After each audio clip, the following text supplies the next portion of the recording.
I have a Jeep Grand Cherokee 2001 Laredo, and I have an issue with the transmission. So the transmission is slipping or not changing gears at a lower speed. So for example, when I want to make a turn or starting up, it doesn't shift from the first gear to the second gear or third gear. So I thought maybe I should change the oil, and I did change the oil and the pan. You will find another video on my channel related to that, but that didn't fix that issue, and still I have an issue with shifting. So what I decided is I should change the solenoid sensor here. So here I have the part, and I will put the part number on my video and the link to buy it. I bought it from Amazon. This part was around $65-70 depending on what deal is going on at that time, and I've seen as high as $80 or more. So this part is the sensor. It's a maintenance part. It has been changed once before by the dealership when it had low miles. So I decided to change that.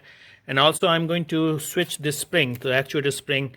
I heard this also goes bad. I've never replaced that. So this part is around $5, so it's not an expensive part.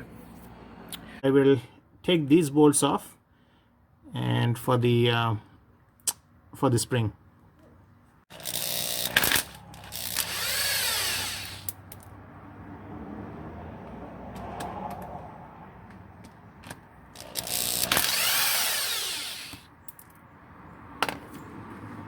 You may want to collect any transmission fluid, so I will put the pan underneath it. So I took the spring out, and guess what I found is the spring is broken. And now I wonder, the problem I was facing was due to the spring. So either way, I have a new spring, which was good because I wanted to change the spring and see how this spring has snapped, and probably all the problems I was getting was due to that. So this is a easy fix. You get a new spring, you put it in, and that goes in that channel. To put the new spring, it's very easy. You put the spring holder and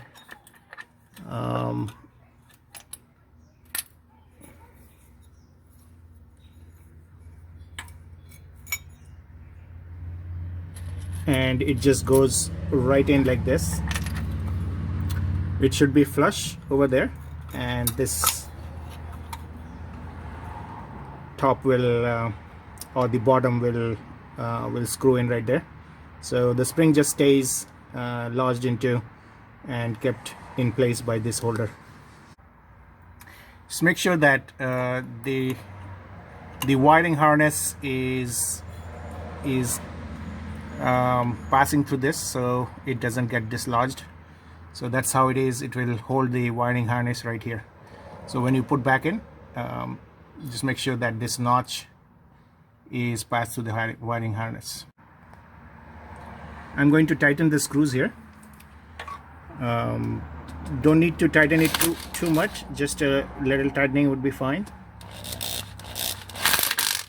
And then I'm going to put the filter back on and put the pan back on. For the transmission fluid, I use the Mopar ATF Plus 4, and this is what is recommended for Jeep. I don't want to skimp on the fluid portion since I'm doing the transmission service myself. I'm doing a test drive, and it's switching fine on the lower gears, and I'm going to get on the highway and test the overdrive. And usually if the spring, the actuator spring is broken, the overdrive will act funny.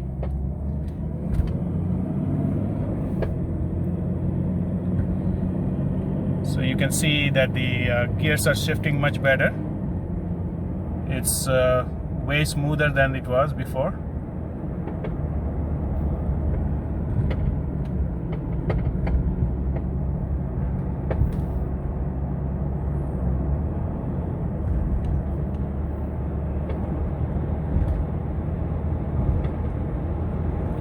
So usually I get around 2000 RPM or a little lower at 60 miles per hour.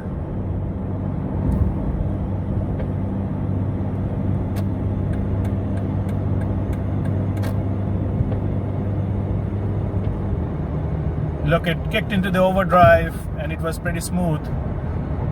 So that seems to have fixed the issue. Hope it helps, and if you guys like the video, click on the like button and subscribe to my channel.